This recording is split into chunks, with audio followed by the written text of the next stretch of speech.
Olá, pessoal. Boa tarde, boa noite. Boa tarde. A minha tarde ainda não acabou, eu não jantei ainda. Então, boa noite a todos. É muito bom estar aqui com vocês. Hoje, nesse sábado, dia 12 de setembro, estamos terminando o nosso inverno, entre aspas, né, com calor, acredito que de norte a sul. Eu sou Maurício Landri, estou aqui com vocês hoje no Retorno à Vida. Hoje nós temos aí a grata felicidade e um prazer enorme de receber o Célio Luiz Barbosa, um mineiro que hoje está no Piauí, fundador da Fazenda da Paz, 36 anos de sobriedade, uma história maravilhosa que ele escreveu já um livro, A Luta contra as Drogas. Olá, pessoal. Então, um grande abraço, Célio. Vou passar para a Vanessa se apresentar, depois a gente dá mais detalhes. Boa noite, eu sou Vanessa, tudo bom com vocês? Boa noite, Maurício, Célio, Pete, Daniel. Um prazer estar aqui novamente no programa Retorno à Vida. Tenho certeza que esse sábado será especial, como todos os outros que vêm vindo aí. Um bom programa a todos nós. Agora é com você, Pete. Boa noite a todos, boa noite, Maurício, boa noite, Vanessa, boa noite, Daniel.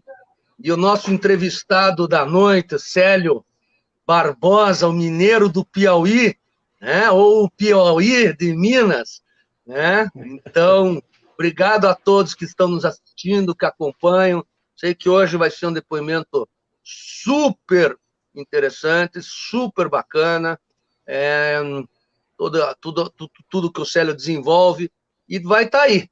Nós estamos aí depois para acompanhar, para participar junto, fazer perguntas, e sobre a batuta do grande Maurício Landri, o nosso guru, né, o mestre dos magos, conosco aqui. Vamos em frente, que o Célio tem muito a falar, pessoal. Obrigado.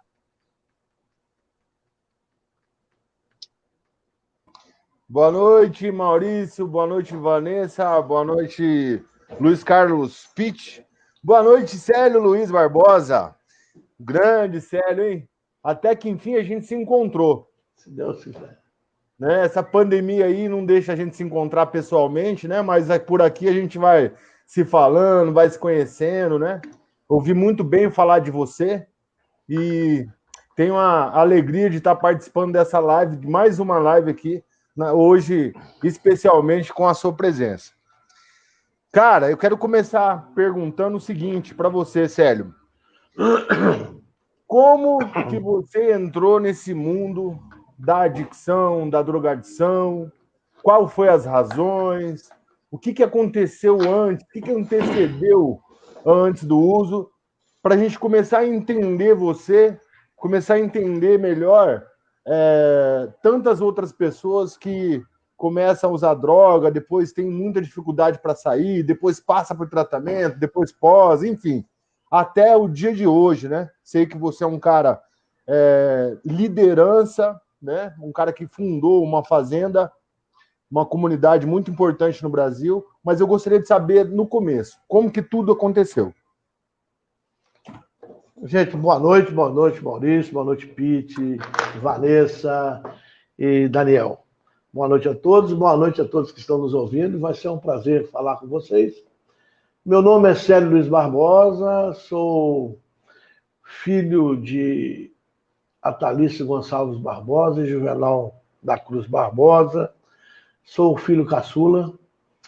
Tive uma infância maravilhosa. Nunca me faltou pai, nunca me faltou mãe, nunca me faltou irmão, nunca me faltou nada. Eu fui coroinha, participei da Cruzada Eucarística, frequentava as primeiras escolas, eram públicas, né? Eram boas escolas, né? E com 11 anos eu conheci a maconha. Eu não tive assim, usei droga porque meu pai me maltratava, Eu usei droga porque eu sou filho de mãe solteira, eu usei droga porque eu sou negro, eu usei droga por... Não, eu usei droga porque eu quis usar droga. Eu vi um grupo de pessoas, no bairro que eu morava, no Jardim América, havia um grupo de pessoas mais velhas que já usavam droga. Eu sempre gostei de estar perto de quem era mais velho do que eu. Sempre fui curioso, né? Eu sou hiperativo, eu tenho essa comorbidade do hiperativismo, sou hiperativo. E, de primeira, ninguém sabia que era isso. Eu sempre quis estar envolvido, gostava de jogar bola, era goleiro, bom goleiro. E nesse campinho, esse grupo ia lá para um canto e voltava, todo mundo sorrindo, todo mundo feliz, ia jogar bola. E um dia eu segui esse povo e falei que eu também queria. A primeira vez me deram umas lapadas de vara, me deram umas varadas para me sair correndo de lá. Saí, e aí um dia eu tive coragem e voltei. Aí eu vinha, que viajava muito para o Rio, voltava, era um caminhoneiro, falei, deixa o menino usar aí. E eu usei assim, não usei porque alguém me forçou, não usei porque eu tinha problema, usei porque me deu vontade e curiosidade de ver pessoas. Naquela época era muito difícil essa questão da droga, a gente ouvia falar, eu já estava usando droga, eu ouvia falar, minha mãe falando que ladrão jogava fumaça de diamba na porta, todo mundo dormia, eles entravam para lá e para cá e roubavam tudo. Isso era muitos anos atrás, né? Só 36 anos atrás era. E eu comecei. Mas só que eu comecei no meio de pessoas que já faziam tráfico, já praticavam roubo, já praticavam muitas coisas, né? E eu enveredei para esse caminho, eu não enveredei por vício de estar ficando doidão na esquina, não enveredei no vício de estar me envolvendo muito com gente que usava droga, doidão. Eu tinha meus amigos que usavam junto comigo, e esses amigos depois tornaram o grupo que a gente montou para fazer muitas coisas erradas, fiz muitas coisas erradas. Fumei primeiro um cigarro de maconha, aí depois, rapidamente, eu fui tomar Dismutal, Preludin, drogas muito pesadas que tinha na época, injetável.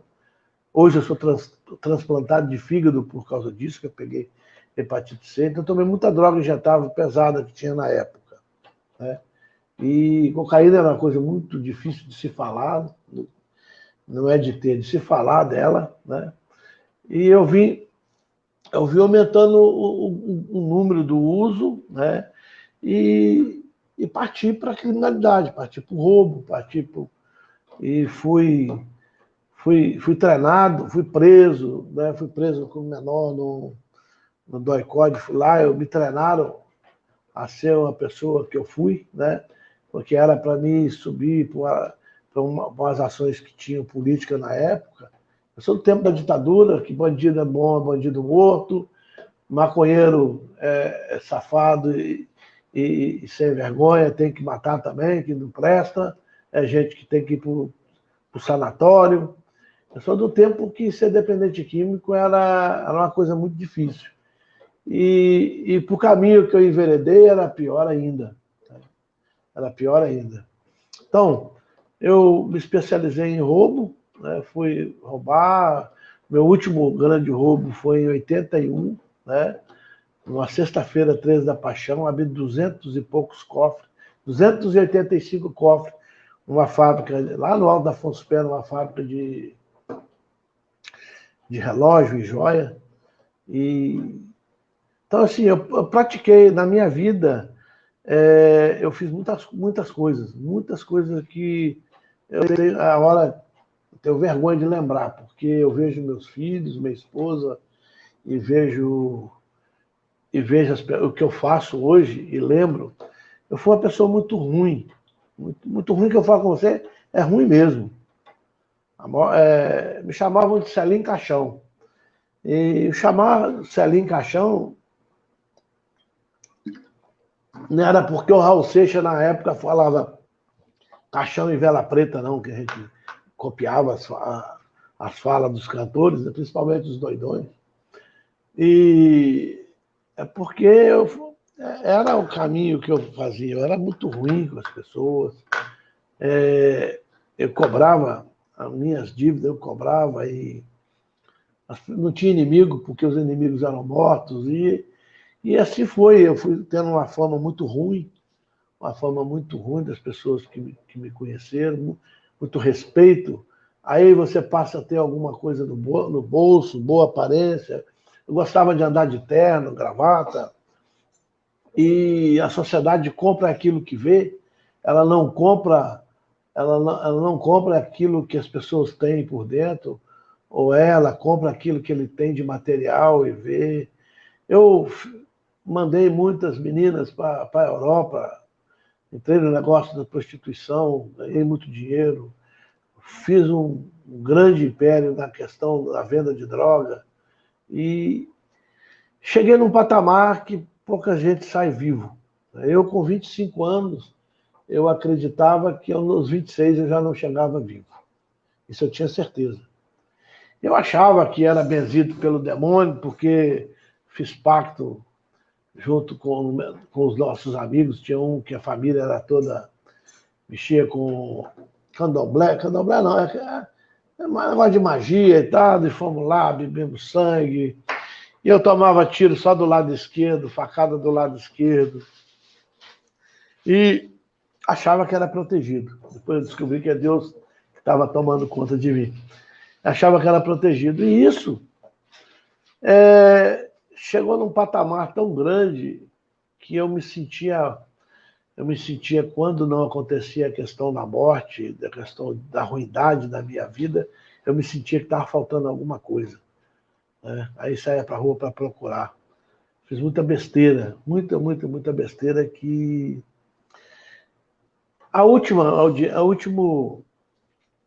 Eu tive 42 processos. E na época a gente rasgava. A gente podia... Nós temos o nosso advogado aí. Eu tive bons advogados, não tinha computador na minha época. E a gente rasgava isso. A gente rasgava. E até no dia 2 de março, aconteceu uma tragédia na minha família, né? O meu irmão mais velho morreu. E no dia 18 de março, eu fui acolhido na segunda comunidade terapêutica que o Padre Haroldo fundou, e as pessoas acho que nem sabem, e não falam que ele fundou junto com o Luiz Vitor e a Gislene, a comunidade terapêutica do Senhor Jesus, lá em Pedro Leopoldo, em Minas Gerais. E lá eu fui para lá, e quando eu fui para lá, não fui para lá porque eu não estava na sarjeta, eu estava bem de vida, eu tinha tudo, não tinha onde parar. Mas foi necessário. Então nós combinamos de eu ir para lá e dar um tempo. Eu nunca fui para a comunidade terapêutica para me recuperar. Fui para limpar das besteiras que eu fiz. Dar um tempo, e o pessoal que tomava conta de mim, que me ajudava, ia limpar as besteiras que eu fiz. Então, quando eu fui para lá, tinha 150 pessoas. Tinha 100 homens e 50 mulheres. Era uma fazenda mista. E quando eu cheguei, estava o pessoal contando bolinha. Essa bolinha aqui, ó, texto. Estava contando bolinha, 6 horas da tarde. Todo mundo encostou, porque todo mundo sabia quem eu era. Todo mundo sabia quem era Celinho Caixão. E foi um susto para mim e um susto para ele. Que para mim só tinha doidão e eu não gostava de andar com doidão. Eu não gostava de lidar com doidão. Aquele que usava droga, ia para a esquina, ia curtir, eu era meio estranho nessa questão do uso de droga. Usei muito, meu nariz caiu, tive overdose por causa de cocaína, mas assim, usava muito. Eu usava sexta, sábado, domingo, usava muito. Eu vendia muito, usava muito. Eu separava 150 gramas de cocaína todo fim de semana para usar pura. E durante a semana eu ia trabalhar. Ia trabalhar no que eu fazia de tráfico e cobrar e fazer besteira. e participar de Célio, Oi. posso te fazer uma pergunta que tem a ver Pode. um pouco com isso que você está falando, para a gente ter uma continuidade aí? Tá. Pode. Então, assim, pode. Antes de eu fazer, eu só queria dar uma boa noite para a galera que está acompanhando aí a live. Tem bastante gente que já desde o começo das primeiras lives vem assistindo, né, e dando feedbacks aí, que estão gostando muito, enfim. Manu Maceno, Marta Lima, Igor Gandini, Cristiano Santos, Michele Alves, Dirce Alves, Elaine Camarini, Ana Cláudia, Júlio Neri, Paulo César, e depois a gente vai falando mais alguns nomes, tá bom? Bom, queria enfatizar assim, que o Célio... Oi. Antes de você fazer a pergunta, só eu quero lembrar aqui, mandar um grande abraço para a Patrícia Magalhães, nossa companheira. Ela está com uma dificuldade na família, por isso que ela não está com a gente, mas vai dar tudo certo. Ela mandou um abraço para todo mundo. Henrique França também, em Brasília, um grande colega, grande amigo. E o Erison Lindoso, lá no Maranhão, que também faz parte do nosso time, tá bom? Então, um abraço para vocês são parte da nossa família. Pode falar, Vanessa. Abraço. Bom, queria falar assim que é um prazer enorme estar aqui com o Célio essa noite. O Célio é um amigo muito querido que eu tive a oportunidade de conhecer e que hoje eu frequento a casa dele e ele frequenta a minha, enfim. E conheço um pouco dessa história aí que ele contou, né? História de muitas lutas aí, muito sofrimento, muito envolvimento com coisa ruim, como ele mesmo fala. Mas eu acredito que Deus tinha e teve um propósito muito grande na vida dele, porque quem conhece ele hoje, eu conheci ele já em recuperação, não dá nem para imaginar quem que era o Celinho Caixão. Esse acho que morreu mesmo, está lá enterrado, e agora eu conheço o Célio Luiz Barbosa, que é o fundador da Fazenda da Paz. Célio, eu queria que você falasse para nós quanto tempo você está em recuperação, e você acabou falando que você foi para uma fazenda, a segunda que o padre ajudou a fundar, só para dar um tempo nas coisas erradas que andavam acontecendo na sua vida. E aí eu queria que você falasse como foi esse despertar. Se esse despertar espiritual que você teve foi lá dentro dessa fazenda, se você teve outros tratamentos, outras internações, se você está limpo desde lá. Conta um pouquinho para nós disso, para nós. Não, eu fui para lá, como eu estava falando, para dar um tempo e voltar a fazer o que eu estava fazendo. Porque as minhas coisas estavam funcionando. E lá dentro, eles me puseram lá, tinha uma cocheira, uma casa, tem uma casinha boa, perto da cocheira. E como tinha o Luiz Vitor, que era o coordenador geral de lá, tinha receio de alguém mexer comigo, ou de eu perder a cabeça com alguém, então me pôs separado para me estar lá, junto com o Zé Palhaço, que era o vaqueiro de lá, e uma pessoa simples e que me ensinou tanta coisa. E eu participava da capela, participava do almoço, participava das coisas, das orações, dos grupos junto com os amigos durante 6 meses. E ficava mais lá para esse canto, né? E um dia meu despertar foi lá dentro. Meu despertar foi o dia que o Padre Haroldo chegou de Roma com um terço benzido e me deu. Eu andava muito com ele, eu vi ele traduzindo o livro do Amor Exigente, que era Amor Vencerá, é isso mesmo. Eu vi ele fazendo muita coisa, fundando muita coisa. E quando ele estava lá na fazenda, eu andava muito com ele, que ele acordava de madrugada, eu também. Eu ia buscar o gado e ele estava lá no meio do pasto plantando bananeira. E a gente acabou fazendo uma grande amizade.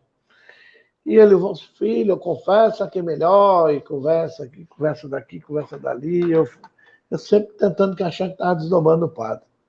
Um dia o rapaz conseguiu zoar tanto na minha cabeça que o coordenador da época lá, que tomava conta, tinha umas éguas lá e me tirou de lá, não deixou mais. Tinha 6 meses que eu já com égua, já com tudo, já tinha conquistado a amizade de todo mundo lá, dos coordenadores, de todo mundo. E eles me tiraram da onde eu estava, no meu conforto, né?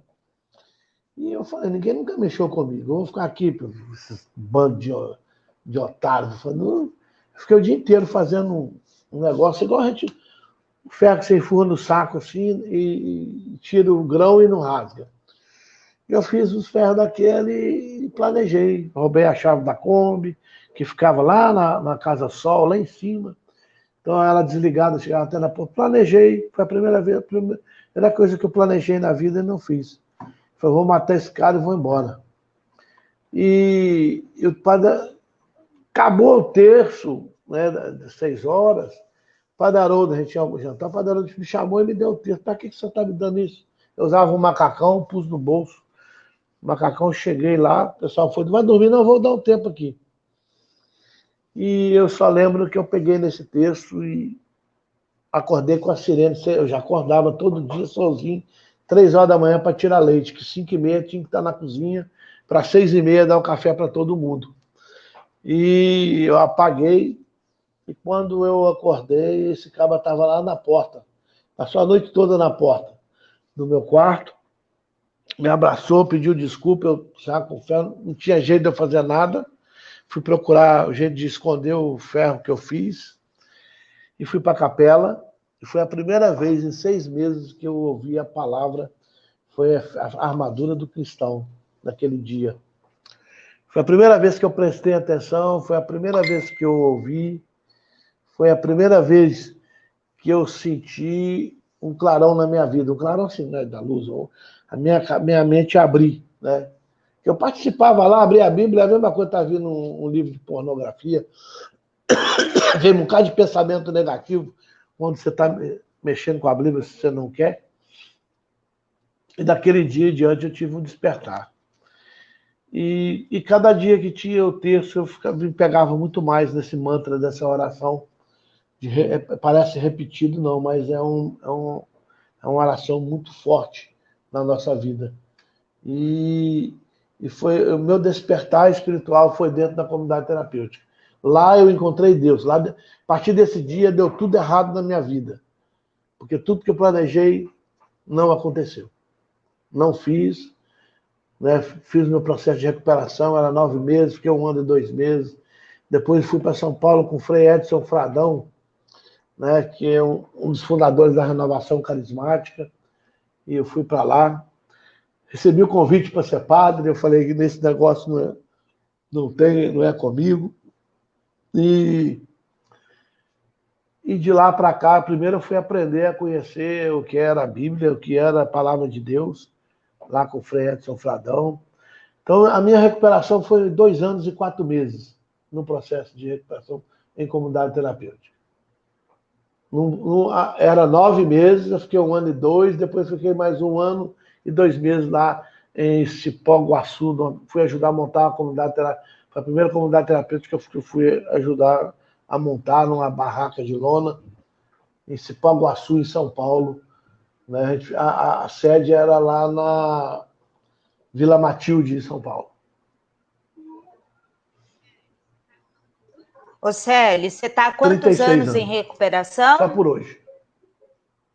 Só por 30. Só por hoje, é isso aí. Antes de passar para o Pete fazer a próxima pergunta para você, deixa eu continuar dando uma boa noite aqui para o pessoal que está acompanhando a gente, tá? Então, Valdecir, Samir, Janaína, Ana Paula, Rodrigo Cani, Dona Eneida, rainha do seu Célio Barbosa. Boa noite, Eneida, um grande beijo.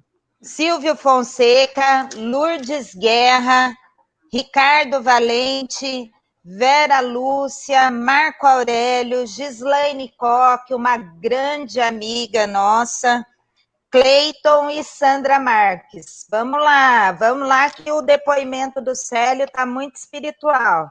36 anos de recuperação, tem muita história para contar, hein? Agora é com você, Pete. Olá, tudo bem? Então, como é que tá? Tá pegando esse negócio aí, hein, Célio, que você tá falando aí. Célio, como é que a Vanessa falou? Célio Caixão. Célio não. Célio eu sou agora. Célinho Caixão. Celinho Caixão. Só a Eneida para aguentar mesmo tudo isso que você fez, viu, velho? Como eu falo, ela vai pro céu. Ela vai pro céu. Você, a gente tem dúvida. Mas ela for, tá bom demais. Então, Célio, eu queria também agradecer esse pessoal aí, aqui do Paraná, que também tem acompanhado, o Luiz Antônio, a Malu Maceno, certo? Estão sempre presentes também, os amigos, o Júlio Neri, a Gislaine, a grande Elaine Camarini, do Face de Voz, da Recuperação, o Rostan, quem mais? Eu devo ter esquecido, mas ao grande amigo da FEBRAC, Ricardo Gaúcho, da fronteira, quase da fronteira, certo? Mas, oi, agora vamos lá. O ponto que eu quero chegar, Célio, é o seguinte. Muitas das coisas da dependência química é uma inquietude, né? Começa com uma droga, vai indo, vai evoluindo, mas é uma inquietude, aquela dor interna sobre vários acontecimentos da vida que passam, certo? E encontra um apoio e um caminho dentro das drogas. Né? E o outro ponto que dentro desse contexto, e que muita gente fica procurando, né, a vida inteira, o sentido da vida, querendo achar qual é o sentido da vida, quando às vezes está muito próximo, né, Célio? Que é você ajudar os outros. Né? Então você deixa um legado, e um legado muito importante nisso. Então eu queria saber, nesse contexto todo que você passou, o teu despertar espiritual, a tua forma, quando você começou a sentir que essa vida, daqui a pouco, já estava chegando ao final, ou você iria para um processo de recuperação como foi, ou iria para outro caminho que muitos amigos nossos tomaram. Então, esse sentido da vida que você tem, de ajudar os próximos, quando que também fez parte? Quando você achou, eu tenho que fazer alguma coisa também? Não, demorou. Não foi assim, de um dia para o outro, não. Eu saí de lá e você sabe que quando a gente passa num processo de recuperação e quando a gente sai de uma comunidade terapêutica, não sei se vocês já passaram por uma, quando você sai de lá, você é a pessoa mais só do mundo. Eu dou graças a Deus ao amor da minha família, né? Dos meus irmãos, que não deveriam... Eu aprontei demais, acho que minha família nem deveria estar perto de mim, se fosse a realidade. Mas não temos essa. Eu tive uma mãe maravilhosa, né, que aprendi muito, muito, muito com minha mãe, com meus irmãos. Eu sou caçula com a minha família como um todo. Então, os amigos que tiveram foi a minha família. E eu cheguei na rua, eu só tinha a fama e tudo ficou para lá.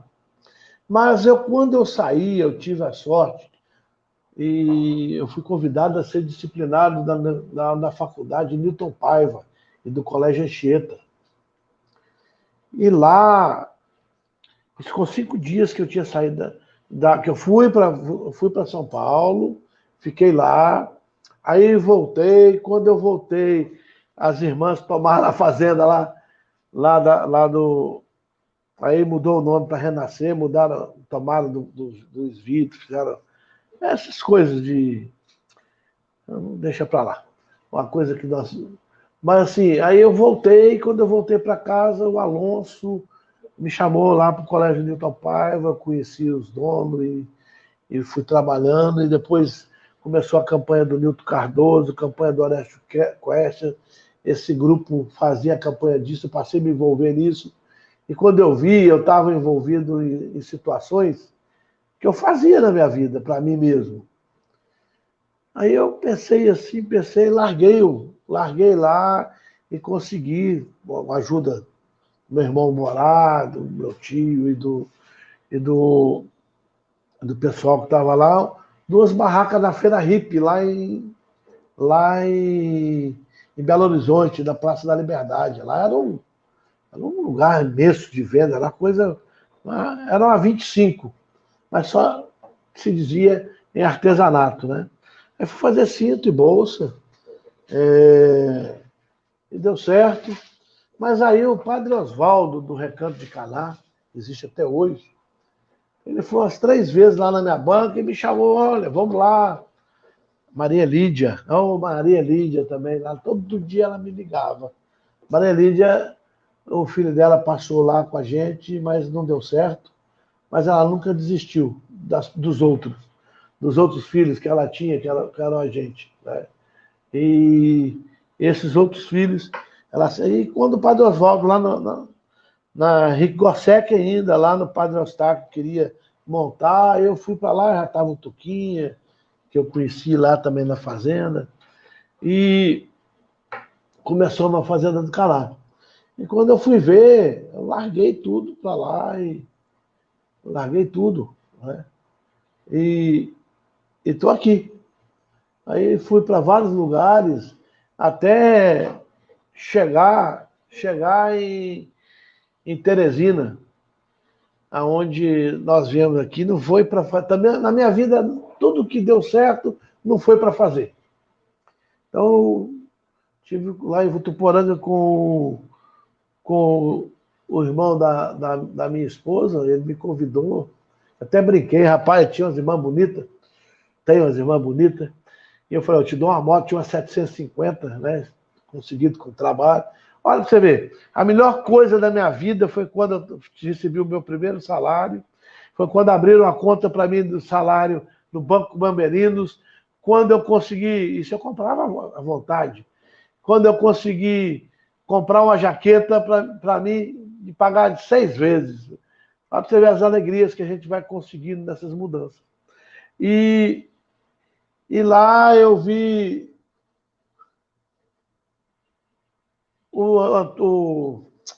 se o nome do meu cunhado, o Totonho, Antônio Carlos, e ele falando comigo, olha, vamos lá conhecer o Delta do Parnaíba, vamos lá ajudar, Teresina é um lugar que precisa de muita coisa e tal, e eu acabei vindo para cá.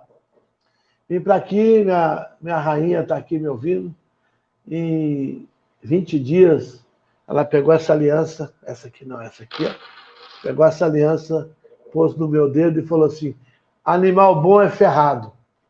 E desse animal bom é ferrado nasceu a Fazenda da Paz. Conhecemos o Padre Pedro, Dom Miguel, leigos da Arquidiocese de Teresina, e fomos começar do nada. Do nada, nada mesmo. De morar na casinha de taipa, de comer arroz e camaleão, e ter 24 homens que estavam doidos para aprender o que era ficar sóbrio. Nós fomos a primeira comunidade terapêutica do estado do Piauí. E com 6 meses que estava no meio do mato, mandaram prender todo mundo. Porque falaram que eu ia ser o lampião do Piauí. Porque só tinha bandido lá. E quando eu cheguei aqui, eu nunca escondi nada que eu fiz na minha vida. Depois que eu tive um encontro com Deus, que para mim eu tive um encontro com Deus. Para mim estar aqui, para sair da onde eu saí, e sentado nessa cadeira que eu estou aqui hoje, foi um encontro com Deus. Para ter a esposa que eu tenho, a rainha que eu tenho, os filhos que eu tenho, o trabalho que eu tenho, o nome que eu consegui construir perante as pessoas, né? Apesar de ser um pouco ignorante, ainda preciso de aprender muito, mas eu consegui várias lutas, né? Várias batalhas internas para vencer, que nós estamos aqui para servir. Quem está na comunidade terapêutica não está para ser servido, está para servir. Isso eu aprendi com o Frei Edson Fradão e o Padre Haroldo, muito, e o Luiz Vitor. Depois eu conheci o Padre Pedro e nasceu, né, esse grande momento, essa grande ação que é a Fazenda da Paz, que através da Fazenda da Paz aconteceu muitas e muitas coisas no Brasil afora. Ô, Célio. Oi. Antes de fazer uma pergunta para você, eu quero mandar um abraço para o Natan, filho do Júlio Neri, nosso grande amigo aqui da Santa Carlota. Um grande abraço para você, Natan. Parabéns pelo seu aniversário, viu? A pergunta para você é o seguinte, assim, eu conheço um pouco a sua história e eu acho que faltou um link, porque você colocou que foi usar droga porque foi usar. Eu acho que isso foi fantástico, essa questão, porque muitas pessoas vão usar mesmo sem propósito nenhum de encontrar alguma coisa ou outra, vão por prazer, vão no embalo, vão nos amigos, às vezes nem tem noção do perigo que estão entrando, do que estão fazendo. Tudo que é proibido parece que é uma coisa gostosa, e você mistura algumas coisas com o que os adultos fazem, e o jovem acaba muito embalado nesse jeito cultural nosso. Mas tem um detalhe da sua vida que você não contou, cara. Por que você foi para a fazenda? Aconteceu uma coisa grave com a sua família, com um irmão seu. Acho que foi essa grande virada, entendeu? Que fez você, porque estava assim, estava muito bom para você largar todo esse patrimônio, todo esse império, toda essa conquista que você teve. Não é assim. Você sabe, eu sei que não é uma coisa muito boa, mas foi um preço muito caro também. Fala um pouco disso.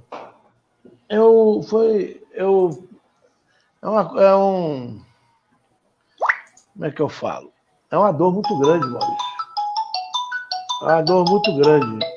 Muito, muito, muito grande. Falar do que me levou.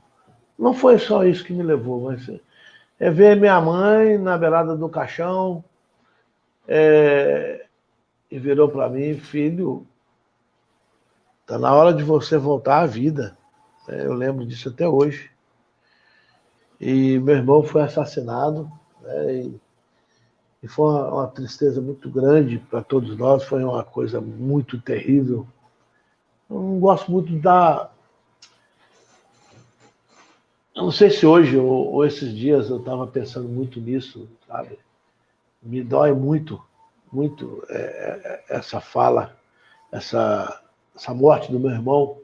Eu não pude salvar, eu não pude matar a gente que fez isso, né? Um tio meu que já morreu, nós fomos atrás. E foi terrível, cara. Foi muito terrível. Foi mais pesado do que tudo de ruim que eu fiz. Foi mais terrível esses dias que aconteceu após a morte do meu irmão do que tudo que eu fiz na minha vida, né? Foi muito, muito pesado, foi muita crueldade. Eu sei que meu irmão morreu, eu sei que a morte dele abriu espaço para uma transformação da minha vida. Muito grande, muito, muito, muito, muito grande. E tanto para mim como para minha família. E eu sei que com a morte do meu irmão, o amor da minha família cresceu muito mais para me ajudar, para estar perto de mim, né? Foi dolorido para todos nós. A minha mãe me ensinou a perdoar, mas depois que eu fiz merda, merdas e merdas por causa daquilo, né? Desculpa da palavra, eu estou falando besteira, né? E a fazenda, o Luiz Vitor e o padre Haroldo, né? Quando eu fui para lá, eles sabiam, as pessoas que me levaram para lá, e eles sabiam do que aconteceu, e sabiam do estado que eu estava emocional. Foi a primeira vez, Maurício, que eu senti dor, foi a primeira vez que eu tive um sentimento na minha vida. Há uns 4, 5, 6 meses atrás, na quadra lá, eu peguei, furei o cara todo, fui pro restaurante tomar vinho e almoçar, comer um macarrão lá chique, esqueci até o nome do macarrão. Então, assim, era assim a minha vida. E foi a primeira vez que eu senti dor, cara. Eu senti muito, sinto até hoje essa dor, muito grande, muito terrível. E eu sei que quem curou essa dor e curou as dores que eu causei com as pessoas, as dores que eu fiz, foi Deus, cara. Foi só Deus que pode ter trazido. Ele permitiu que isso tudo acontecesse na minha vida. Ele permitiu que a minha família sofresse. E hoje a minha família é uma coisa maravilhosa. Meus irmãos, minhas irmãs. Minha mãe, meu pai morreu feliz porque me viu bem. Né? Tem 30 anos que meu pai morreu. 5, 6 anos ele me viu o filho que ele queria ver. Minha mãe morreu tem 1 ano agora. Sexta-feira passada fez 1 ano. E minha mãe foi a pessoa mais feliz do mundo. A polícia invadia a casa da minha mãe e ela perguntava para ela falava para a polícia assim: no dia que vocês encontrarem ele, fala que ele ainda tem mãe, né? E foi, ô Maurício, eu sei que você fez uma pergunta que eu deveria ter falado, mas assim,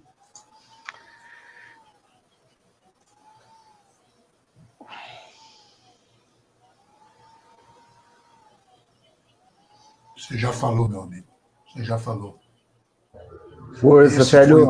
Tamo junto. Esse foi o grande gatilho da sua vida. O gatilho para você virar esse homem que você é hoje. Mas vamos lá. Vamos lá para frente, né? Sim. Vamos lá para frente que as coisas... Deus escreve em linhas certas. Eles falam que Deus escreve em linha torta. Não, Deus escreve em linhas certas, porque a minha vida deu certo. Eu sou o homem mais feliz do mundo, gente. Eu não tenho onde... Felicidade, as pessoas falam que é ter bem, que é você ter dinheiro no fim do mês, nada disso. Felicidade é você deitar com a cabeça e do mesmo jeito que você deitou, você sonhou felicidade. Eu tenho uma esposa maravilhosa, a dona Ineida, porque você casar com 20 dias e ser feliz o tempo todo, é só Deus, cara. É só Deus. Eu sou 13 anos ou 12 anos mais velho do que ela. E ela que ordenou. Eu cheguei no lugar que o bispo colocou minha vida para todo mundo. E hoje eu sou amigo de Deus e todo mundo aqui. O meu grande amigo, o ex-prefeito Silvio Mendes,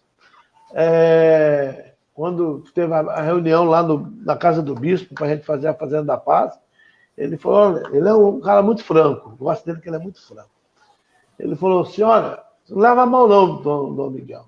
Mas esse homem aí vai roubar você. Olha aqui a ficha dele. E junto com o delegado João Paulo, que era o delegado da entorpecente na época, o superintendente da Polícia Federal estava lá, todo mundo sabia o livro da minha vida, né? Era um livro grande.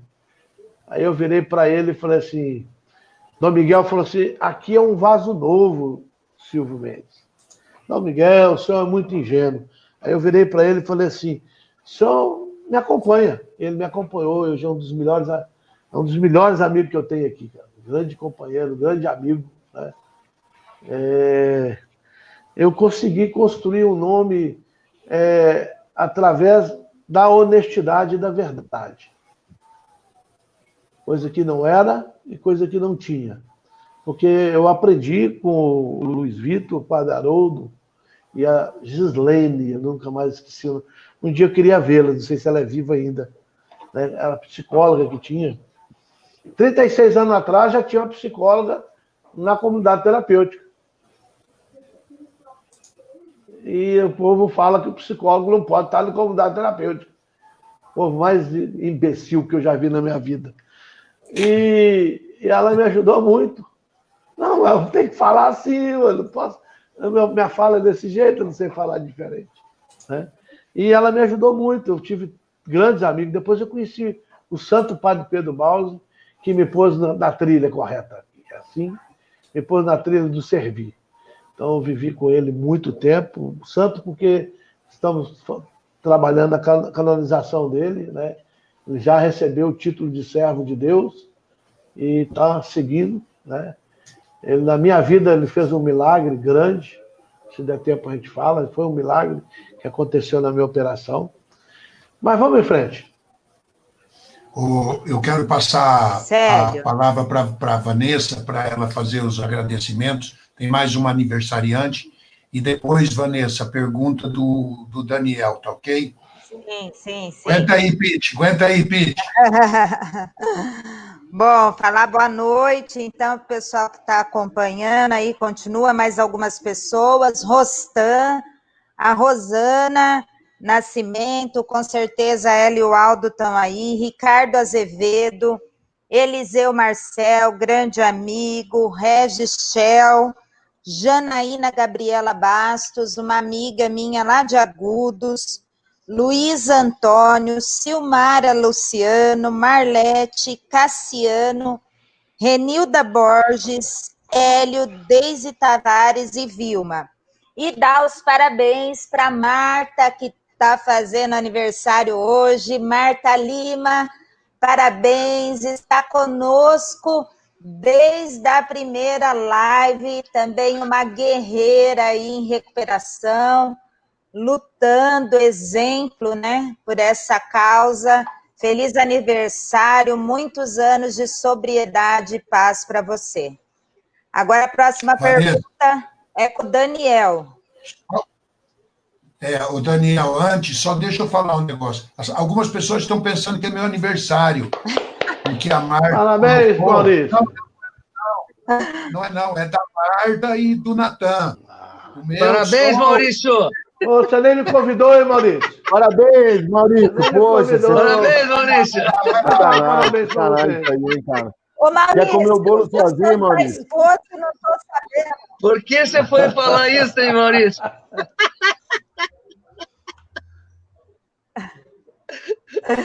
Bora lá, gente.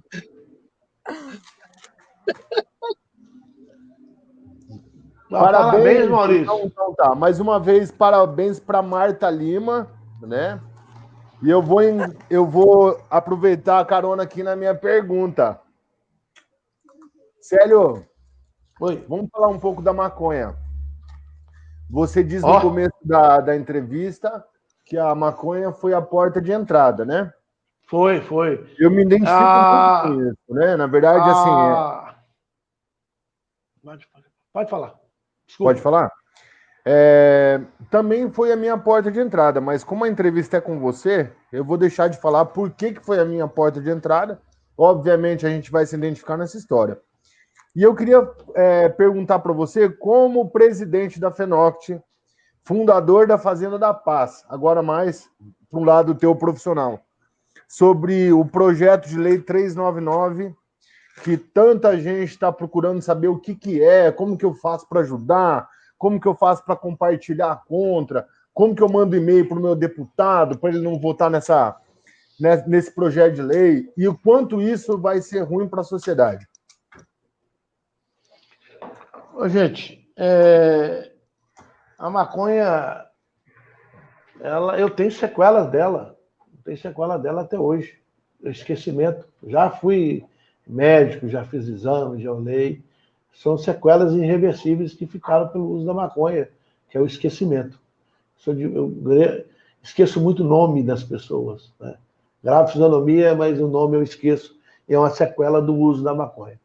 Mas é o seguinte, não sei que cargas d'água, eu falo aberto, eu não falo nem fechado, que o nosso não, ele lá, o presidente da Câmara, que não é meu presidente da Câmara... Gente, por que eu tô... Desculpa, só um minutinho, Célio. Por que eu tô aparecendo na tela? Cadê o Célio? Aí! Tá Obrigado, bom, Maurício.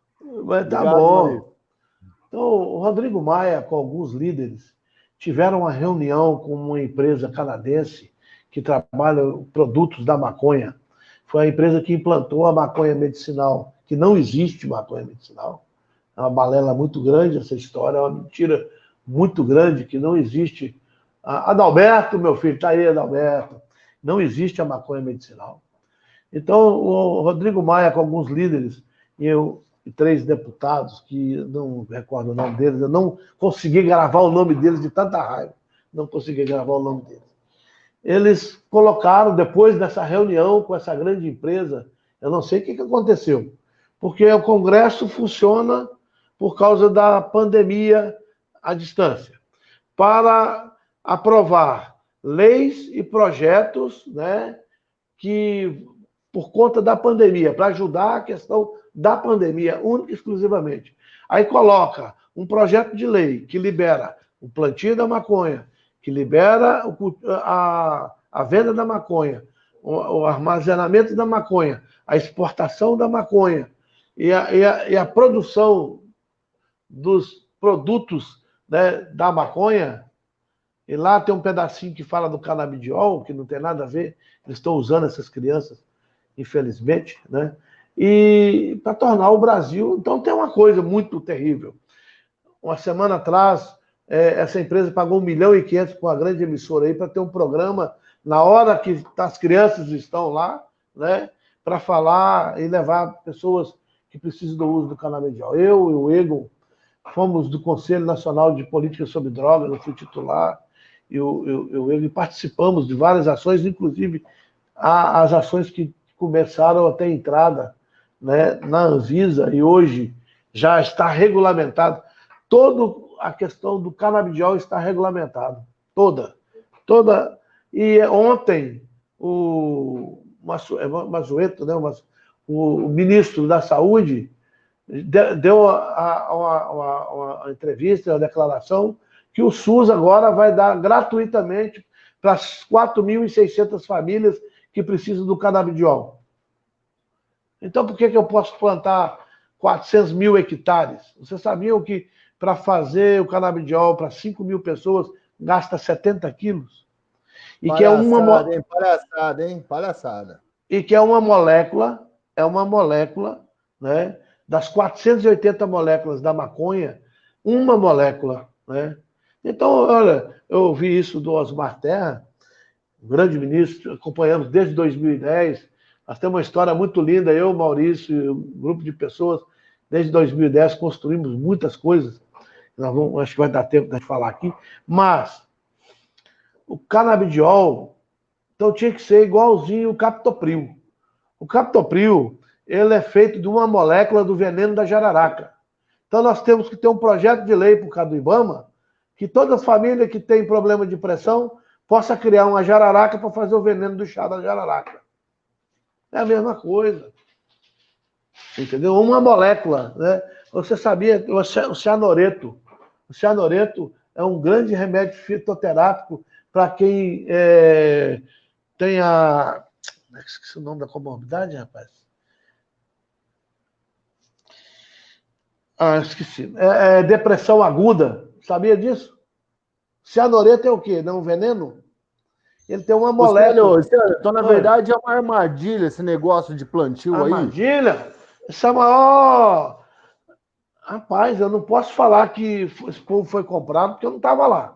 Mas eu não conheço, eu participei, Ronaldo Laranjeira, a Frente Parlamentar Evangélica Católica, nós construímos, o Sarney era presidente, nós construímos uma grande abaixo-assinado para a gente poder,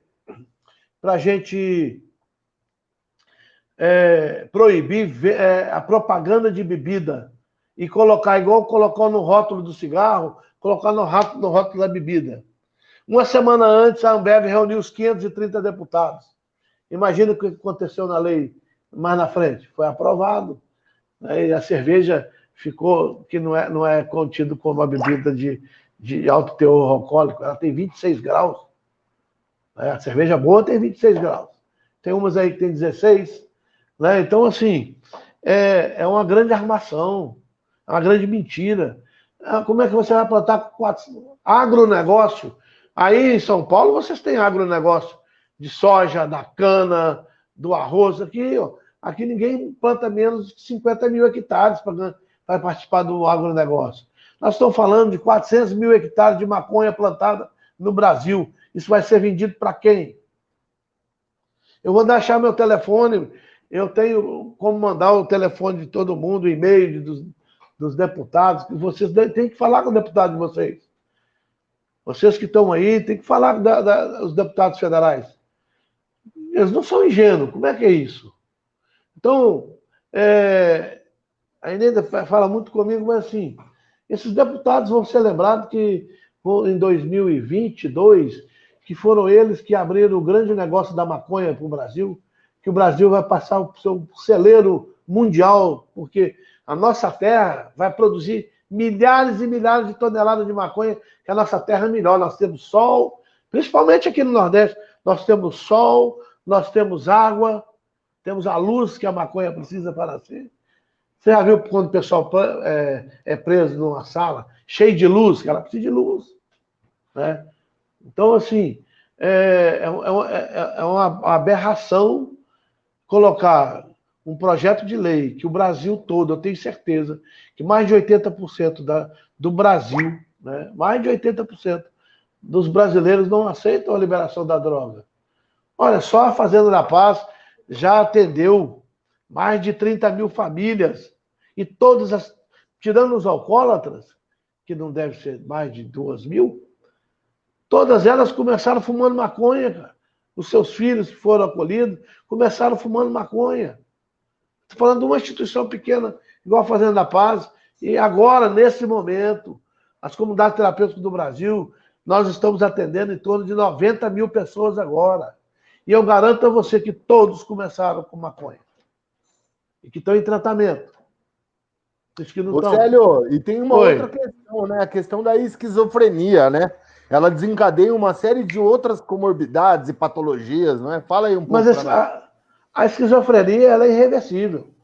Ela vem e acabou. Às vezes a pessoa é propensa a ter lá na sua velhice a esquizofrenia, ou então ela é construída ao longo do uso, né? Eu tenho pessoa aqui na minha casa, que é mais difícil de tratar, ele começou com 14 e está com 40. E você põe ele do lado dos adolescentes para conversar, a conversa é a mesma, o gosto é o mesmo, a fala é a mesma, os cantores são os mesmos, a diversão é a mesma, o cara parou. Ele está com 40 anos de uso de maconha. Ele parou, deixou de estudar, deixou de trabalhar, é dependente da família. E quem tem um maconheiro em casa, desculpa da expressão, quem tem um usuário de maconha em casa sabe o que eu estou falando. Quem tem um usuário de maconha? Sério. Então, deixa eu completar essa pergunta do Daniel, esse comentário. A maconha, na verdade, ela é considerada uma droga perturbadora do sistema nervoso central. Antigamente, ela era definida como alucinógena, mas agora, né, o conceito se aprimorou e é uma droga perturbadora do sistema nervoso central.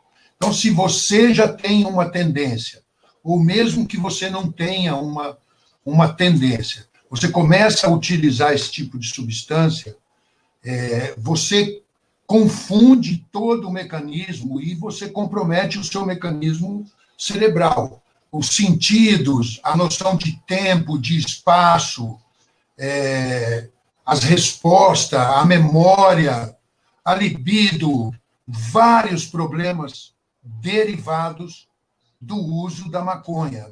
Acidentes de carro também, de trabalho, problemas familiares, etc. Mas o que eu gostaria de complementar é o seguinte, eles estão usando, inclusive, uma portaria da vigilância sanitária contra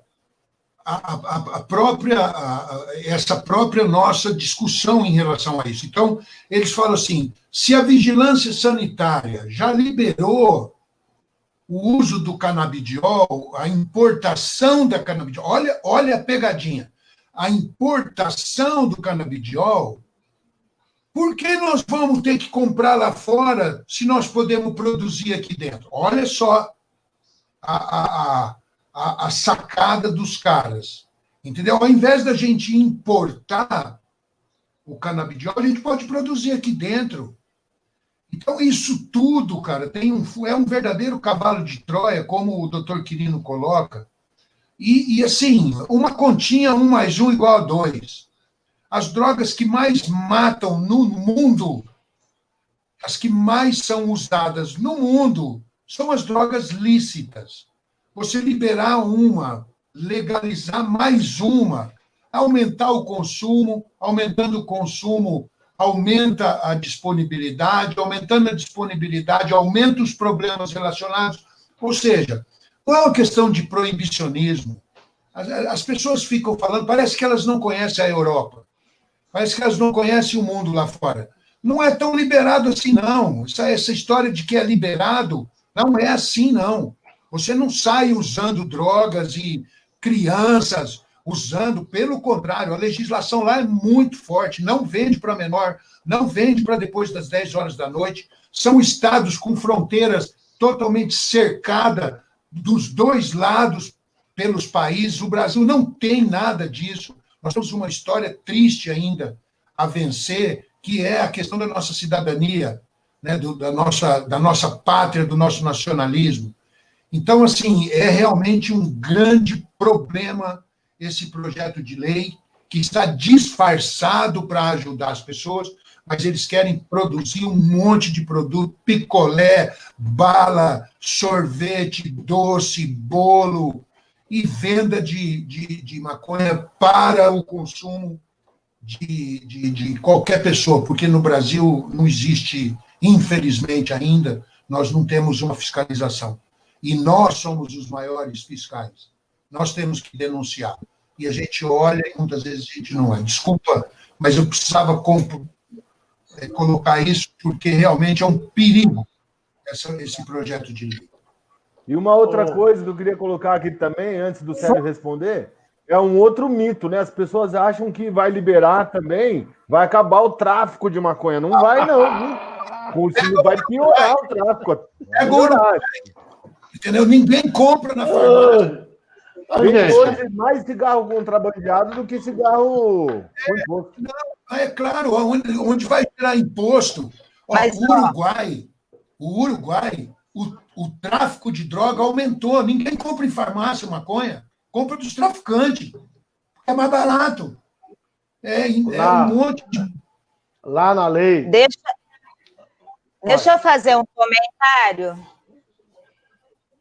Assim, a gente está falando muito da lei, mas eu queria, assim, só fazer um comentário. Esse programa, Retorno à Vida, ele está trazendo depoimento de pessoas que conseguiram fazer uma história diferente nessa questão do uso de substâncias. E a gente sabe que isso ainda é a minoria em relação a tantas vidas que estão se perdendo ou que são reclusas, que acontecem outras tragédias, até as comorbidades que vocês estão falando aí, esquizofrenia, outros transtornos psiquiátricos em relação ao uso de drogas. A Michele mesmo colocou agora que o sonho dela é ver o irmão liberto do uso das drogas. Positivo, eu também vi a mensagem. Também vi. Mas, assim, esse programa, além de trazer histórias de superação, nós estamos aqui também levantando a bandeira do não à PL 399.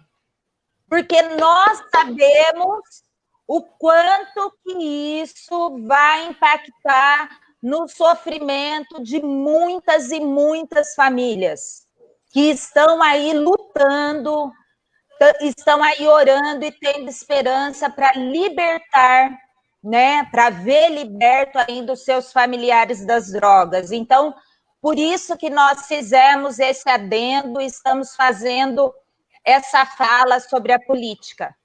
Não é isso, galera? Só lembrando aqui, eu quero...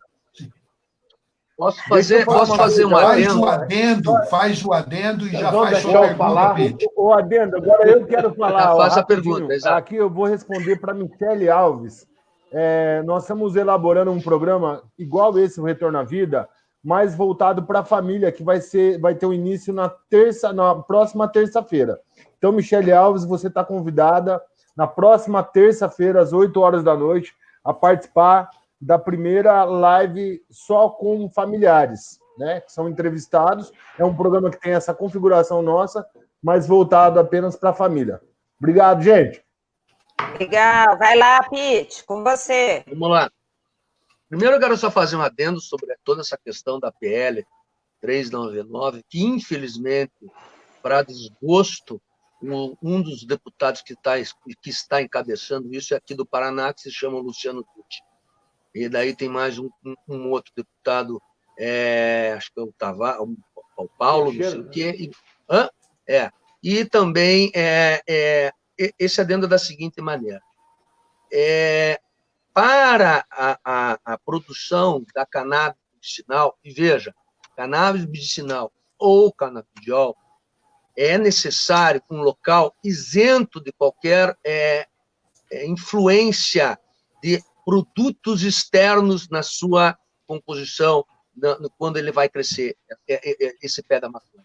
Então, este plantio que eles afirmam, que, aliás, foi uma jogada sorrateira, foi uma jogada muito, assim, sem ética, eu digo, tá? Porque o projeto de lei, que era o 399, ele era para regulamentar a cannabis medicinal, e fizeram um substitutivo para a implantação de todo esse cavalo de Troia, como chamam, ou para esse plantio exagerado, certo? Que não vai atender à demanda da cannabis medicinal. Inclusive, as grandes empresas, isso é uma coisa que eu já falava antes, que existem essas associações canábicas, elas vão ser engolidas por essas empresas estrangeiras que estão aí. Ou seja, eles usaram essas pessoas que estão aí e têm um bom coração, e fazem lá produto não para ganhar dinheiro, mas para ajudar um próximo, certo? E foram enganados por essas grandes indústrias. Muito dinheiro envolvido. Então, você que está nos escutando, você que está vendo esse programa, fale com o seu amigo, fale com a sua mãe, e mande um comunicado, mande um e-mail para o deputado que você conhece, para o vereador que você conhece, para mandar para o deputado estadual, para mandar para o deputado federal, porque isso daí vai virar um caos aqui no Brasil. Não vai ter como segurar depois esse problema. Não foi discutido com a sociedade, não foi discutido nada. Simplesmente estão jogando uma lei, certo? Uma lei que não houve discussão somente por questão monetária. Muito dinheiro envolvido no meio. São 3 empresas, o Maurício falou, são 3 empresas do Canadá. Tá? Inclusive, uma delas, 45% das ações foi comprada pela produtora, pela empresa que produz a Marlboro. Agora, vamos lá, Célio, minha pergunta. Célio, você entrou, quando você fez uso, era lá atrás, a legislação era muito mais contundente, certo? E não havia esse entendimento do... 12 e 16. Não havia esse entendimento da doença, né? A dependência química como doença. O cara que usasse drogas ou era vagabundo, ou era alcoolista, ou era nóia, ou era o cara que não queria nada para a vida, certo? E principalmente... O cara que usava droga era marginal. Calma, sério. Principalmente foi muito taxado como criminoso. Se igualava a um criminoso, certo? Nós hoje temos uma legislação que substituiu a anterior, a Lei 11.343, que teve uma alteração pela Lei 13.840 de 2019, que é um pouco mais branda, mas ainda estamos muito longe de chegarmos num ideal. Porque eu creio que tanto você, que trabalha com a dependência, Maurício, Vanessa, a própria corporação policial, todos aqueles que trabalham com saúde, não desejam ver um dependente químico, um usuário de drogas, preso. A gente tem que partir da premissa que prisão não vai reabilitar o usuário de droga, certo? Não vai reabilitar o usuário de droga. Então, Célio, o ponto que eu quero chegar é como, na sua experiência que você tem, de que forma, certo? Não chegando no tópico jurídico, de descriminalização, de regulamentação, nada disso. De que forma nós, como sociedade, atores da sociedade, podemos começar a mudar essa mentalidade para que, conforme até está no Código, no artigo 28, nos 3 incisos que existem lá, encaminhar esses dependentes usuários para um local saudável e de tratamento. Essa é a pergunta, Sérgio. Estava comendo uma castanhazinha, estou servido? A castanha da Fazenda da Paz. Olha o tamanho da bicha. Qualquer hora eu vou aí pegar um pacote, um balde disso. Essa promessa... Estou mandando o endereço para você mandar. Essa promessa sua é velha.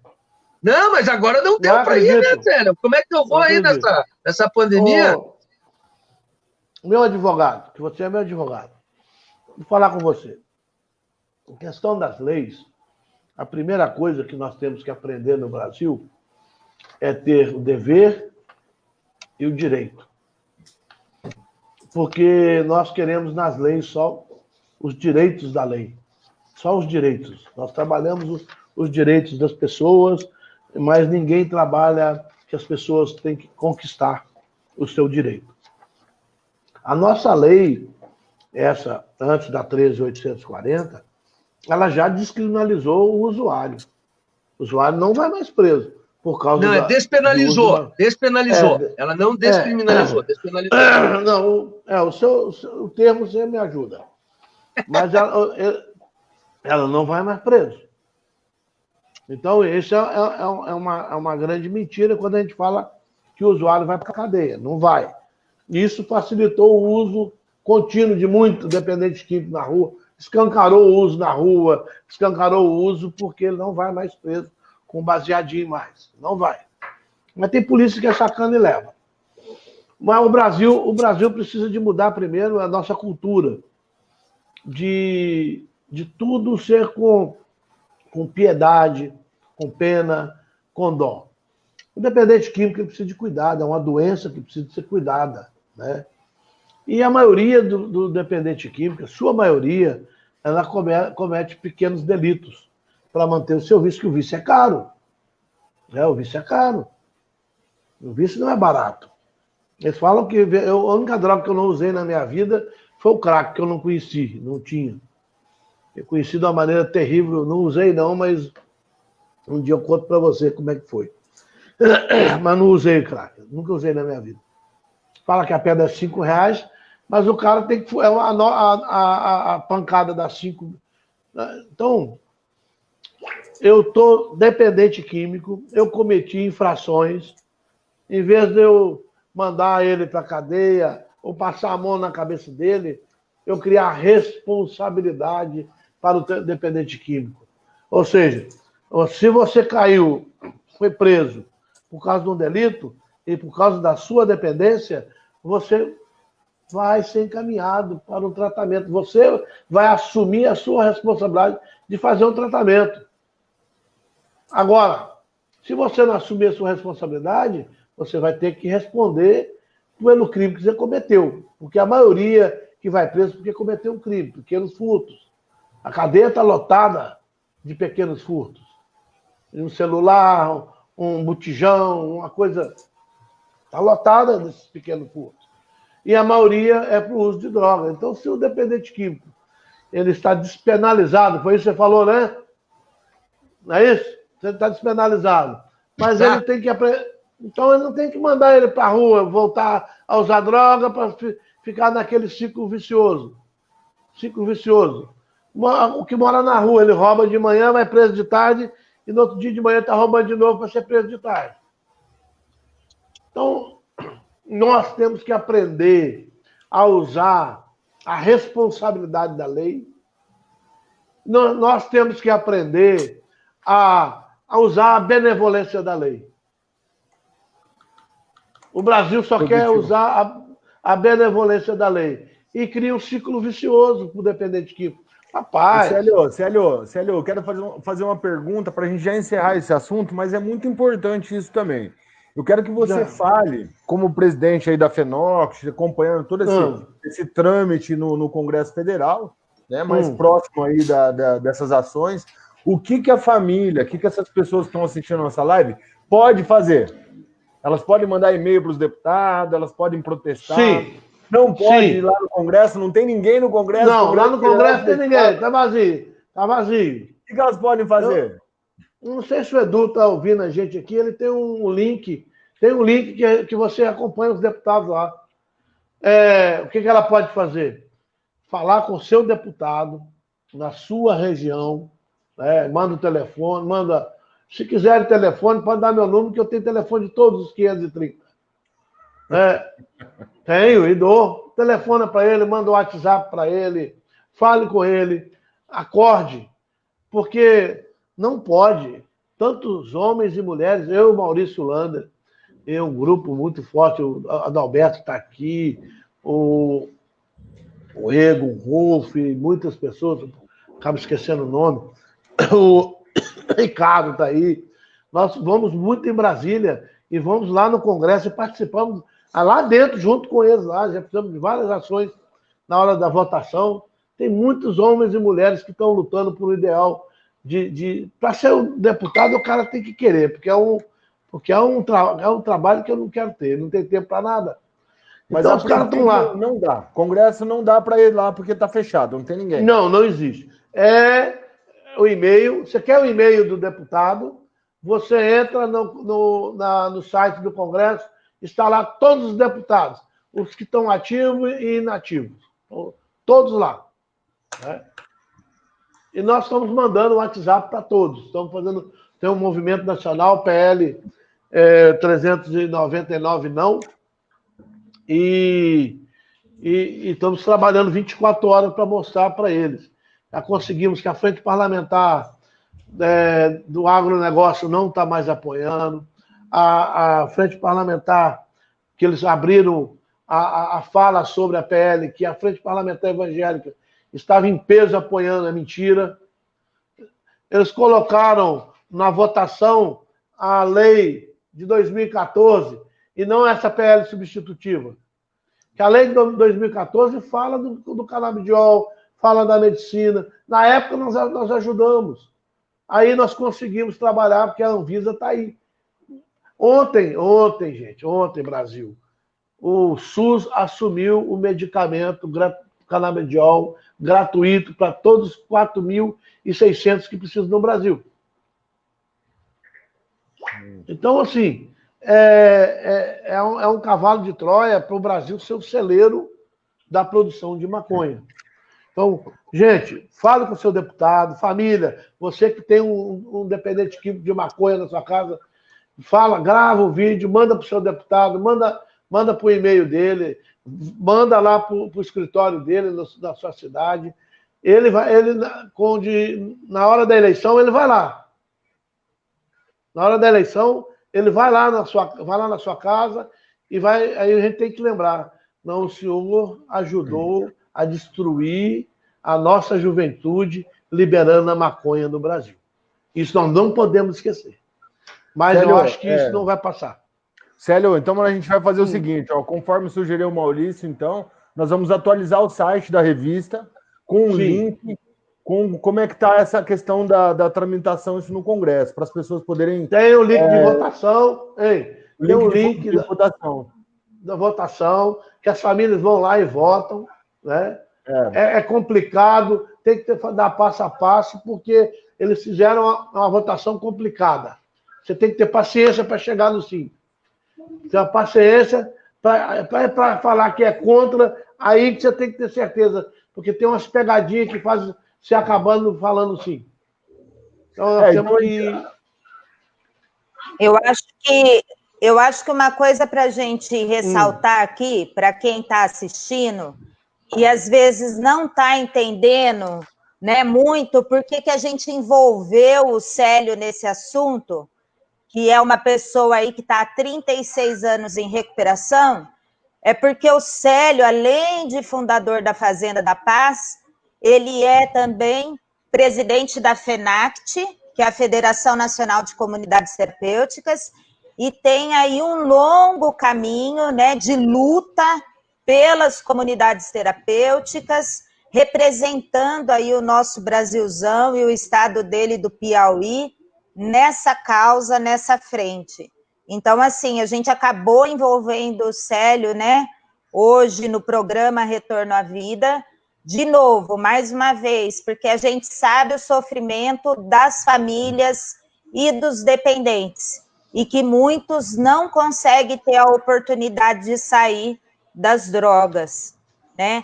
Então, eu queria, né, Vanessa, você só Oi, esqueceu que eu e o Maurício, Adalberto, que está aí, nós somos fundadores da Confederação Nacional em 2010, 2011 e até hoje.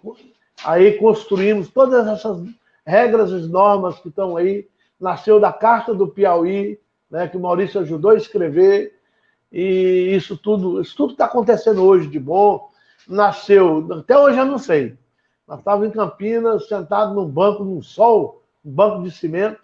Aí ele me apresentou a Adalberto e nós conversamos que o Brasil precisava de mudar. E daí nasceu essa grande mudança que teve, né?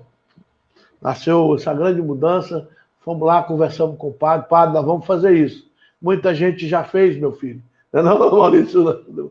E hoje o Brasil, de 2010 para cá, através da Confederação Nacional de Comunidade Terapêutica, construímos regras, normas, leis, RDCs, e ajudamos a construir a Senapred que está aí.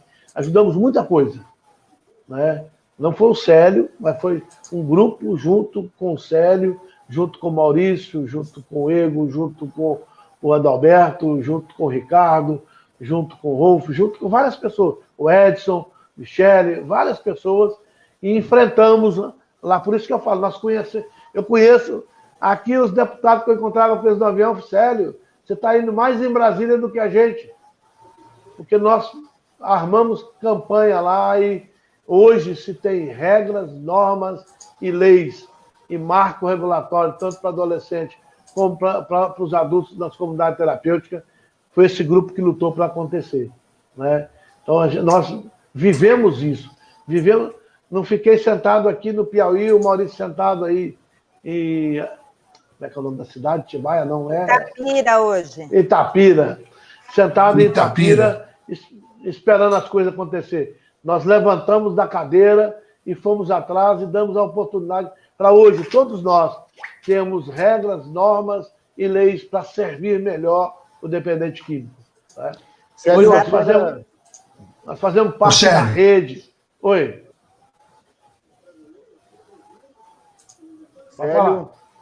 Oi. Quer fazer pergunta, Daniel? Não, eu queria só agradecer. Na verdade, eu queria voltar.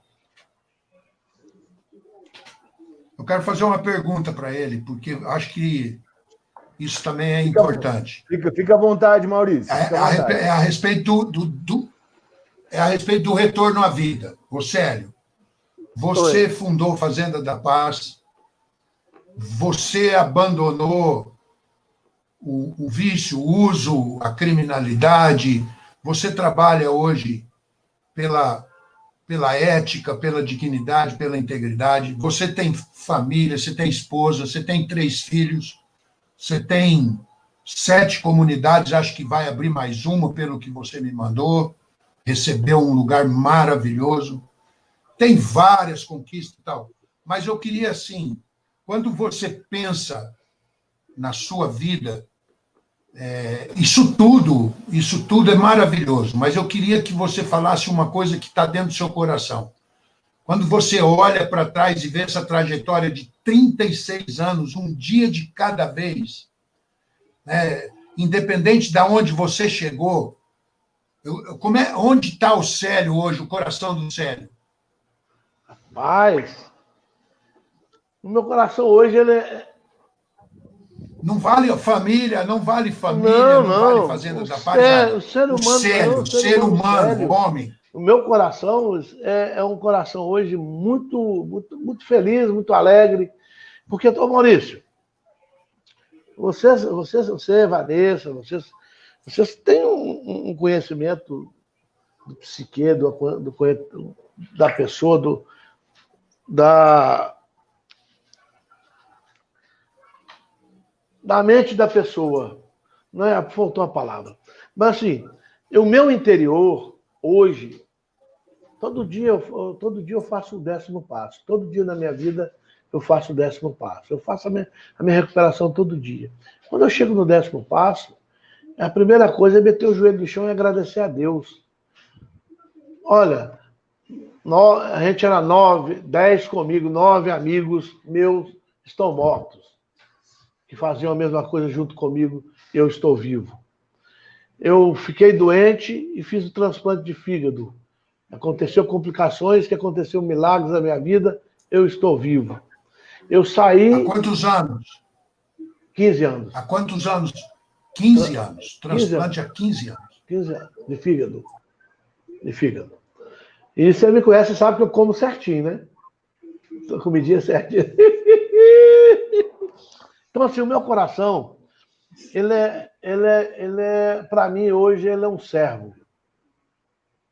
O meu coração hoje é um servo. Hoje, o meu coração, ele não é meu, ele não fica aberto para minhas coisas. O meu coração hoje, ele é aberto para servir e ajudar as pessoas, né? Ele me ajudou, o meu coração, a minha alma, o meu ser completo. Me ajudou. A primeira coisa foi conhecer profundamente, conquistar profundamente Deus. Conquistar. E Deus não chega, você tem que conquistar isso na sua vida. E vem através das ações do seu coração, né? Do perdoar e do amar.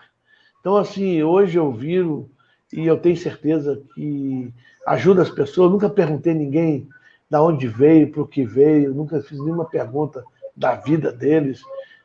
Isso é responsabilidade deles. E eu não tenho... Maurício, você sabe de onde eu saí. E qual o merecimento que eu tenho para estar onde eu estou? Eu me faço essa pergunta. Todo dia eu me faço essa pergunta. Não é que eu estou melhor do que ninguém, sou maior do que ninguém, tenho mais dinheiro, nada disso. Eu estou muito bem comigo e com Deus. Então, isso que é muito importante. Foi isso que eu conquistei. Tudo que aconteceu na minha vida me chegou a ter um encontro real com Deus na minha vida. Essa é a grande alegria que tem dentro do meu coração. Aí o resto é consequência do que vai acontecendo, o resto é acontecer da multiplicação dos pães, aí o resto vai acontecendo. Vai, mas se você... Agora, uma coisa que eu aprendi, e aprendi na Bíblia, né? lendo a Bíblia, é a retidão. Então, uma coisa que meu coração aprendeu a ser reto, correto e honesto. E isso foi a maior dificuldade que eu para me ter na minha vida. Eu nunca fui reto, nunca fui honesto, só fui eu. E através de Deus eu consegui ser o terceiro. Né? Servir ao próximo. Oi. Sério.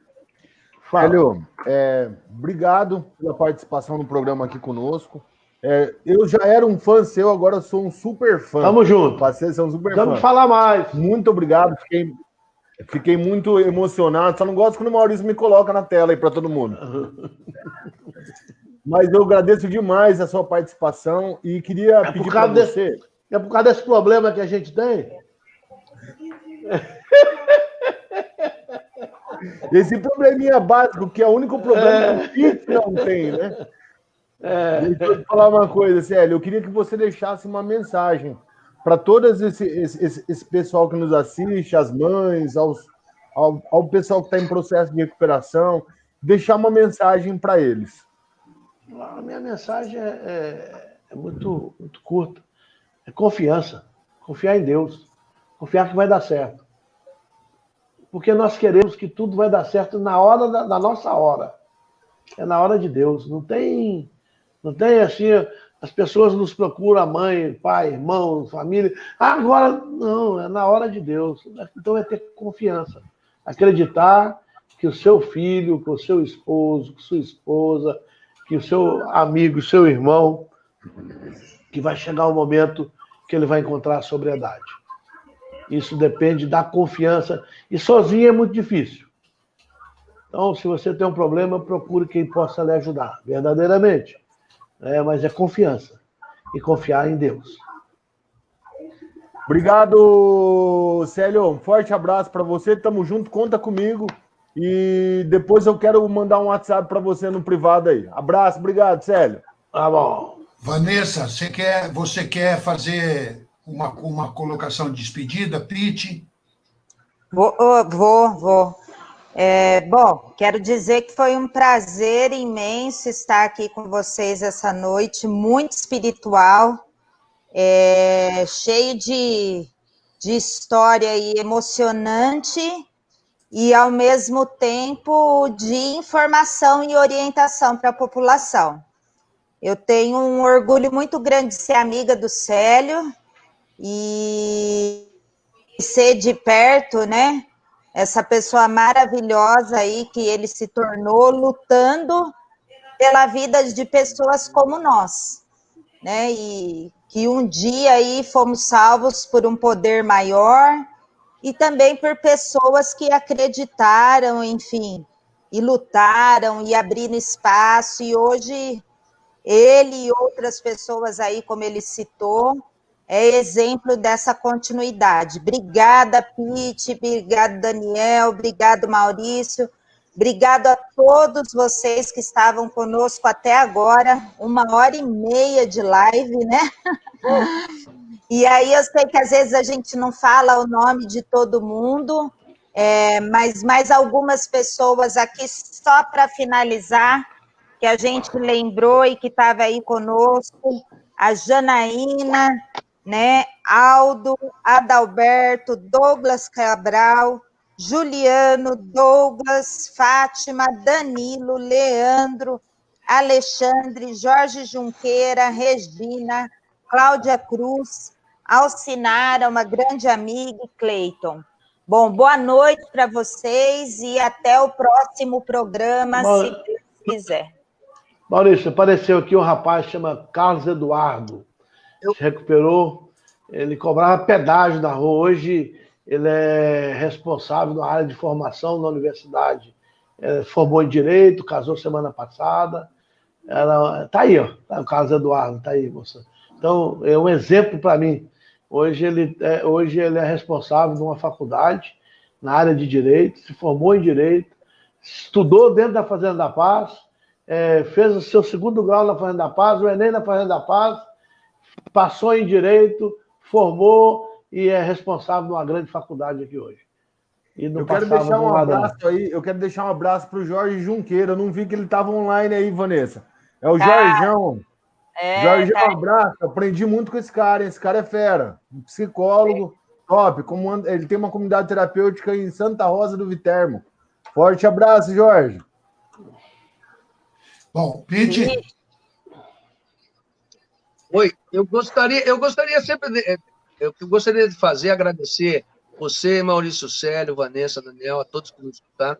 E eu sempre gosto de trazer uma historinha, né? um conto, uma narrativa, e eu vejo que essa história aqui cai muito bem para você, Célio, certo? Por tudo que você tem realizado, assim, claro, com o Maurício, com a Vanessa, mas é uma história da seguinte maneira: tinha um famoso palestrante, foi num plenário, estava fazendo para muitas pessoas ali, e levantou uma nota de R$200 já, ou seja, foi agora há pouco isso, né? E perguntou: quem deseja essa nota? Todo mundo levantou, queria a nota de R$200. Ele pegou essa nota e jogou no chão, amassou, pisou, tal, né? Levantou a nota novamente e perguntou: quem deseja essa nota? Daí todo mundo levantou a mão e também queria essa nota de R$200. Aí ele chegou e falou: meus amigos, vocês todos devem aprender essa lição. Não importa o que eu faça com o dinheiro, vocês ainda irão querer esta cédula, porque ela não perde o valor, ela ainda irá valer R$200. Essa situação também se dá conosco. Muitas vezes em nossas vidas, somos amassados, pisoteados e ficamos sujos por decisões que tomamos ou pelas circunstâncias que vêm em nossos caminhos. E assim ficamos nos sentindo desvalorizados e sem importância. Creio, porém, não importa o que aconteceu ou o que acontecerá, jamais perderemos o nosso valor perante o universo. Quer estejamos sujos, quer estejamos limpos, quer amassados ou inteiros. Nada disso altera a importância que temos, a nossa valia. O preço de nossa vida não é pelo que fazemos ou sabemos, mas pelo que somos e pelo que realizamos. Obrigado, pessoal. Grande abraço. Obrigada. Maurício, Fale. eu só queria agradecer a minha rainha que está aí, Dona Ineida, por tudo na minha vida, né? Por tudo que ela me deu, por tudo que somos juntos. Amo você, minha rainha. Muito obrigado, Dona Ineida. Aí sim, Bom, hein? eu quero encerrar essa live maravilhosa, agradecendo a Vanessa, Daniel, o Pete, e em especial hoje o Célio, que está aqui com a gente, que aceitou. É gratificante ter um sábado como esse na nossa vida hoje. E eu também, na verdade, não é uma história o que eu vou falar, é um trecho de um prefácio de um dos grandes filósofos brasileiros chamado Humberto Roden. Ele inclusive estudou em Princeton na mesma época que o grande olá, tudo bem? Que o grande Einstein, né? Ele foi colega, né? Tudo bem, você? Eu sou Heitor. Tudo bem, É o Heitor, eu falo, tá bem, né, Heitor? Tô, claro. Valeu, Heitor! Que bom. Olha lá, ó. Vem cá, Valeu. tio, vem. E ele escreveu um grande livro chamado Metafísica do Cristianismo, que eu pude conhecer e tenho ele numa edição até muito antiga, mas o prefácio, resumidamente, ele diz o seguinte: Deus é muito grande e tem uma dimensão muito grande que a nossa inteligência possa alcançar. É muito difícil, porque ele é tudo, ele é muito grande. E ele diz o seguinte: para a gente não se afligir, se a gente não encontrar ainda Muito não. no nosso coração essa dimensão de Deus e essa presença de Deus na nossa vida. E ele diz uma frase o seguinte: se você andar na retidão, até pegando um gancho do que o Célio falou, se você andar na retidão, você vai encontrar Deus. Agora, se você não encontrar Deus, continua andando na retidão, porque Ele vai te encontrar. E a nossa vida mostra isso. Eu não sei da onde se iniciou o processo de aproximação de Deus e de estar aqui com vocês e de estar nessa luta, nessa caminhada. Eu só sei que essas coisas vão acontecendo na nossa vida, como aconteceu na do Pete, na Vanessa, do Célio, Daniel e muitas outras pessoas que estão aí com a gente. Então, vamos continuar caminhando na retidão, porque quem não encontrou ele ainda, ele vai encontrar. E ele tem grandes planos para nós. Então, eu quero desejar um grande abraço para você, Célio, muito obrigado. A todos os participantes, todas as participantes, muita força. Vamos votar. Discordo totalmente do projeto de lei 399. Peguem o link, passem para as pessoas. Eu sei que às vezes a gente cansa de ler essas coisas, mas é muito importante. É muito importante. nós somos maioria e, por incrível que pareça, nós estamos perdendo nessa votação. Muitas vezes a gente não se envolve, ok? Então, o programa Retorno à Vida vai estar com vocês aqui no sábado que vem. Abraço para o Erison, que não está aqui com a gente hoje. Abraço para o Henrique, abraço para a Patrícia. Que Deus continue nos dando muita saúde, muita força. E abraço, Célio. Obrigada, junto, Célio. Obrigado, tamo junto. Obrigado, Célio. Tchau, tchau, gente. Boa Ô, noite. Pete, tô lhe aguardando. Tô lhe esperando. Tchau, Tô lhe Celhão. esperando. Tchau. Vamos ligar, um abraço.